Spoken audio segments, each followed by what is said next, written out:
Waffle. Now I'm going to introduce you. Hello, everyone. Welcome to the When at Work podcast. You're with your host, Julian Leahy. And joining me today is the fantastic Nikole Stanfield from Cedar. I've forgotten it. What's the suburb? What's the town? Cedar Mesa? No. Cedar Edge. Really close. Cedar Edge. It's Cedar Edge in Colorado, and I got confused because it's next to Grand Mesa, which is what you can see there, the person driving on the highway. And welcome to the show. Thanks for joining us, Nikole. Thank you so much for having me, Julie, and I'm really excited to have our conversation today. I'm excited too. It's early in the morning, it's raining, and I haven't had my coffee yet, but somehow I've got energy. It's amazing. It is. That's so amazing. So what we're going to talk about today is something that I kind of experience regularly almost, and it is kind of little mini burnout periods. And, I'm sort of the person that just goes crazy doing lots of stuff. And then I'm like, for some reason, 2 or 3 days, I'm unable to do anything. And I think that it is because I just go burn myself out all the time. So let's talk about that. And is that a problem with people that you talk to? It is. So I normally base my experience with burnout on my own experience and what I share with people. So we all have some level of burnout that we've experienced before, whether it's from finals week and we get tired at the end of that, or from all the work that we did, or it's from our family during the holidays and we're like, I don't want to see you for a while, you know? But the level of burnout that I got to was almost this kind of shutdown level of burnout. And I didn't realize it was happening. And it happened for over the course of about 6 months. And it took me by surprise. I didn't know what was going on. All these things happened kind of at the same time. So that's why I like to share my story. So it started in about January, and I would complete a project. And instead of being excited or proud that I completed it, I would think to myself, oh, the client won't like it, or there'll be something that'll be wrong, or it won't be good enough. And then over the course of those next 6 months, things started to progress. And I had no idea that this was all part of burnout. But I would get done with a meeting and I'd be really frustrated and I would just have to rage quit and just be really angry. Or I would avoid client emails and I didn't want to open them because they were always needy or needed to do this or that. And so I just left them alone. And I got to a point where I would work 15 minutes and then I would be so bored with what I was doing, I had to take a break. I had to go outside and walk or something like that. But it would turn into an hour-long break. And when I was working by the hour and being paid by the hour, that's not really a good way to make money. No. So, go ahead. Well, and this is just recent. So what did you do to turn this around? So I started doing some research, and luckily my husband is a teacher and he was taking a course on burnout. And he started to ask me some questions about, hey, you know how you're angry all the time, or you know how you're avoiding people, or you don't have any creative ideas left? Those are some of the signs of burnout. And did you know that this is what it could look like? And I was like, I had no idea that that might be what was going on for me. And so I have my own business and I looked online and I was searching for entrepreneur burnout. And there wasn't really very many resources out there. There were a few people who'd experienced it and shared their own personal stories. And they would say things like, I was so tired.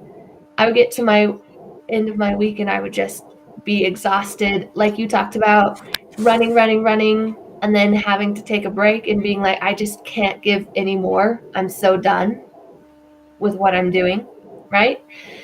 And oh look, there's a cow. That was funny. So I took a stress test, and I had several indicators that I had very high events in my life happen that could have a lot of stress attached to them. And so within the next couple of years, I was potentially going to have a breakdown. And then I also did some reading on burnout for medical professionals and nurses and what that looks like. And then I also worked with a personal coach, and I was worried that I might be experiencing some depression. So I also worked with a therapist online to bring all of those things together to help myself heal from burnout. You know, So, it's not just work though, is it? I mean, I had an incident where there's like a road rage guy, like really crazy guy on meth or something, like rammed our car, and I had the kids in the car, and then he gets out of the car and he's smashing through the window with his fist and all this stuff, and you know, it was a traumatic sort of event, and the kids got traumatized, and but after it just cooked me, and I was not able to get anything done for quite a long period of time. So emotional, when you got to get all that emotion stuff out, I mean, that contributes to that burnout feeling. It can just be the catalyst, you know. And what are your thoughts on that? so when I work with people, I work with them on physical, mental, and emotional health. And I feel like a lot of times when we're trying to get something for a client or we're trying to get work done, we put the needs of our employers, our business, our clients ahead of our own, and we work, work, work, work, work. And we almost have this toxic productivity that supports that, that says, oh, if I come up to you and I'm like, I'm exhausted, I'm tired, but I got that $10,000 client, what would you say? Sorry, the audio broke up a little bit there. Oh, Could you say no that again? worries. I'll edit that. No worries. So if I was to come up to you and I was to say, I'm tired, I'm exhausted, but I got a $10,000 client, what would you say? I would say probably, well, let's not lose this client. Right? But if I came up to you and I said, I got really good sleep and I feel rested and I am rejuvenated and I'm not stressed, we would be like, I don't know what to tell you. Good job. True. No, So we have this. I would give you a high five because I love that feeling. That's good. That's good. But a lot of Yeah, times we promote the other side of we it. do. Yeah. And we forget the physical needs of our body and we Mm. forget the emotional needs and just are like, oh, I'm just going to push through. I just need to make it through and not give ourselves permission to say, if I'm feeling emotionally this way, it could be a sign of something else going on. I need to pay attention to that. You know what I hate, Nikole? You know, it sounds like a dirty word, but I call it hustle porn, which is like glamorizing the grind and the hustle and all of this stuff is like, you know, work until you drop, you know, every day, grind every day. And people, you know, get all these likes on it and stuff. And I just think it's just nonsense because I think it's better to work when you feel like working and rest when you feel like resting, and it just, you know, it's a sustainable model. Absolutely. And we feel like we have to push through and we feel like we have to continue working. And yet, after I burned out, when I gave myself permission to take breaks and I gave myself permission that if I wasn't being productive, instead of forcing myself to continue to sit at the computer and not get anything done, if I took a break and I did something that filled me up, like reading a book or taking a walk or going outside, something that way, then it gave me permission when I came back. I was much more productive and much more effective with my work. I see you nodding your head. How has that shown up for you?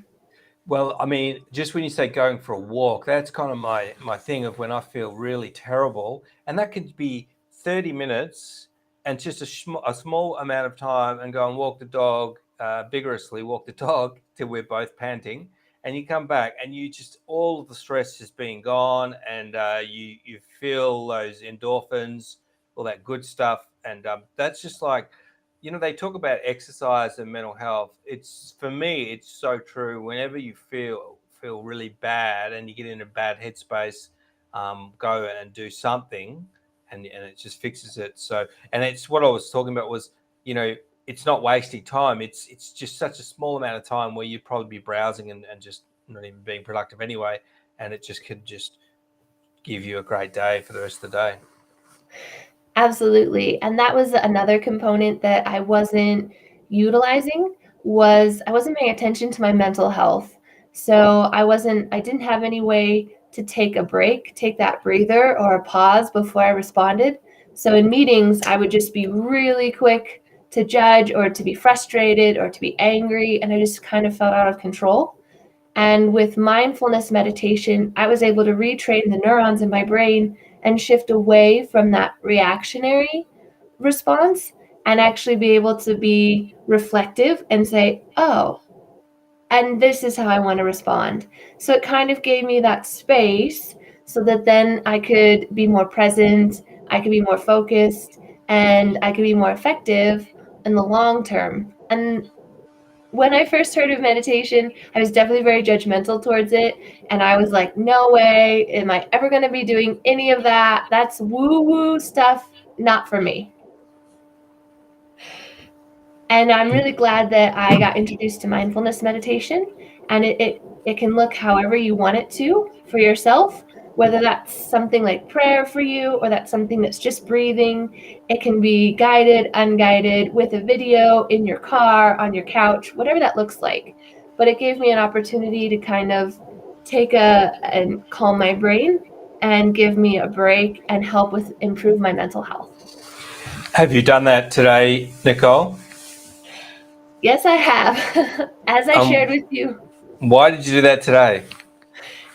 So about an hour ago, I got off a call where I got some pretty hard feedback, and my response to it was a lot of frustration.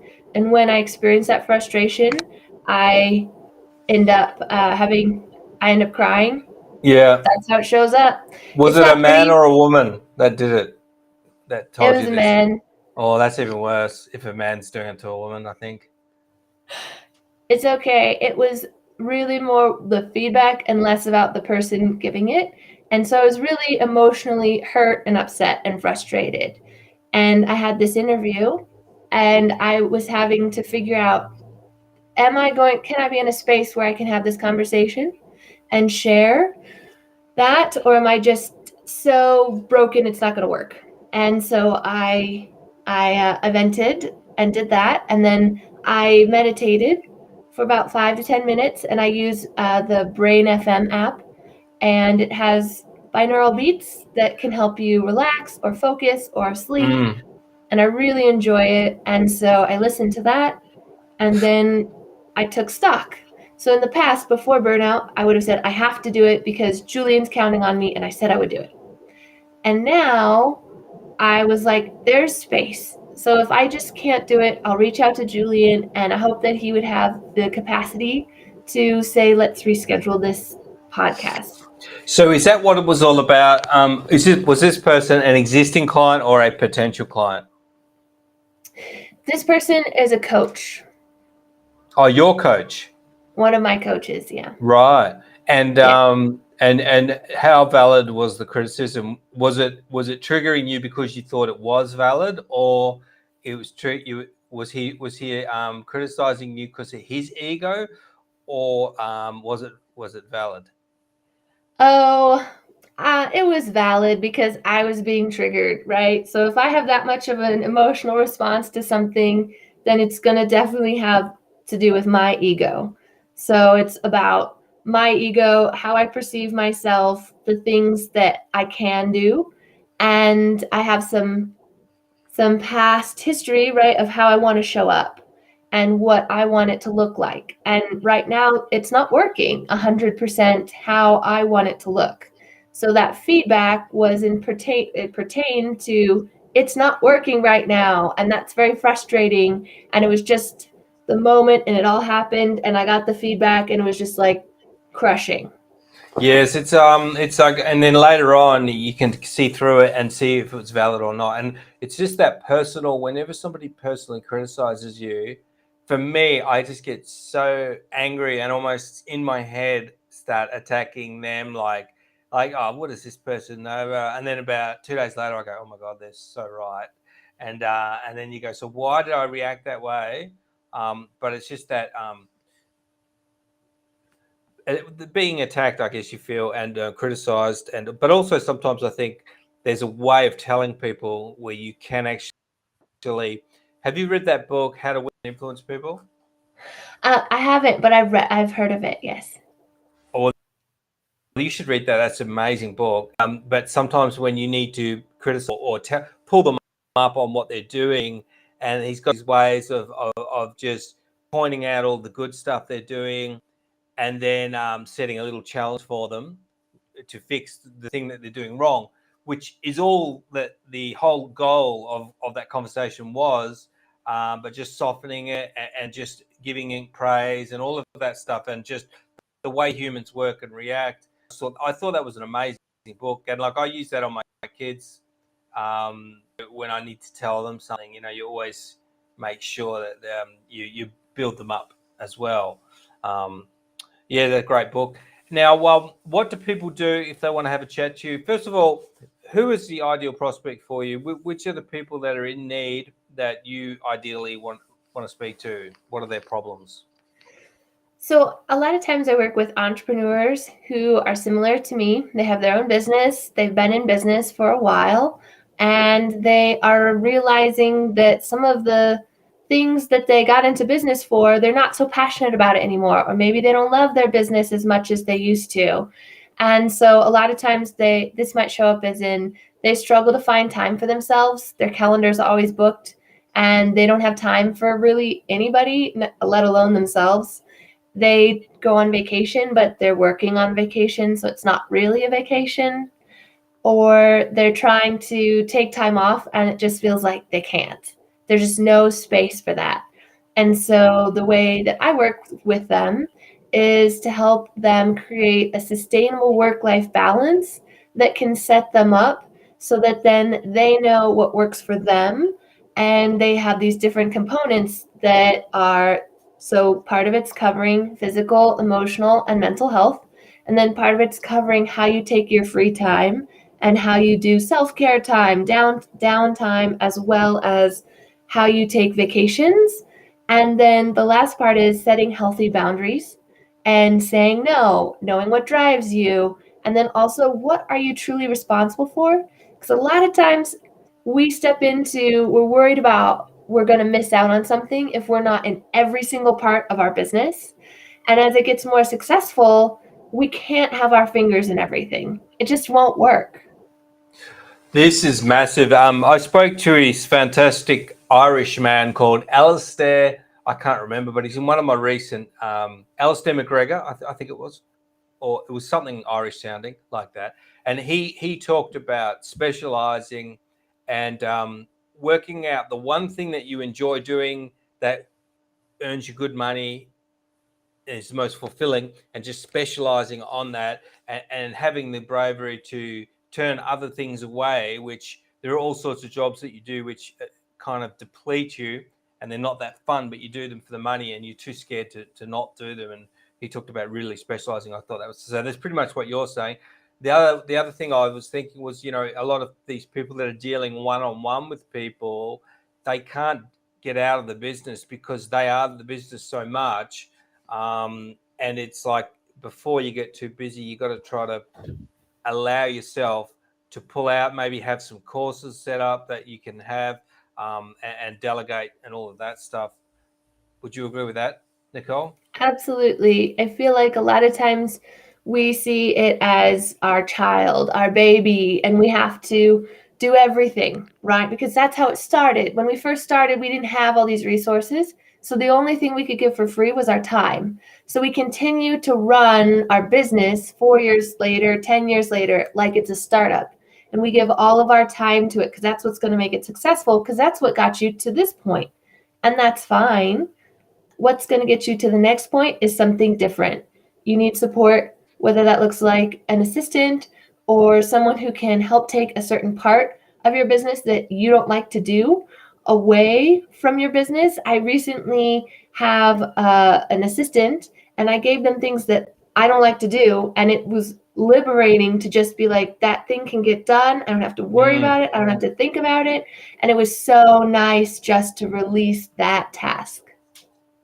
Yes, and when you work out that if you can train somebody in that task properly and maybe make a video and literally show it to them and they will do it and there's no problem, and it's an amazing, it's like, wow, so I really don't have to worry about that ever again, and I'll just pay this person a little bit of money, and that's wonderful.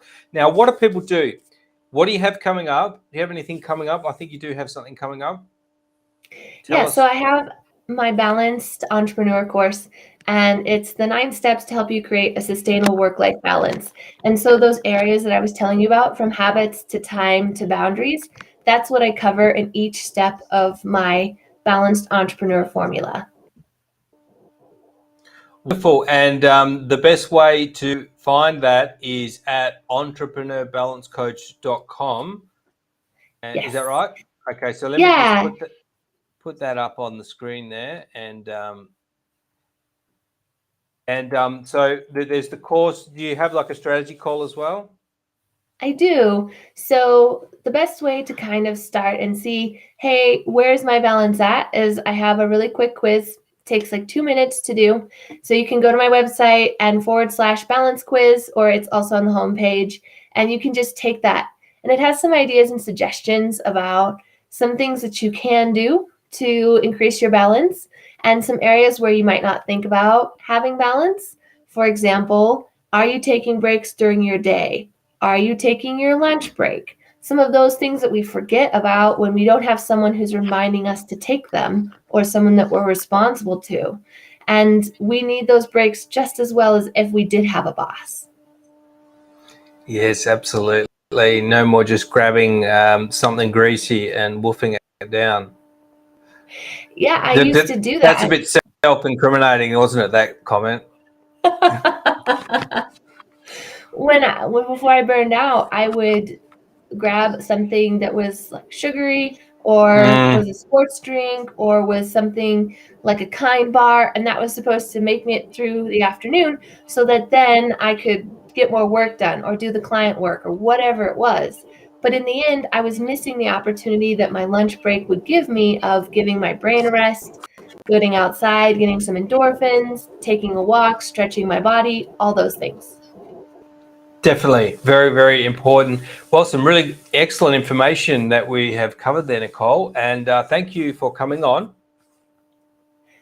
Thank you so much for having me. I really appreciate it. And thank you for watching and listening. And I'll see you very soon on another episode. Bye.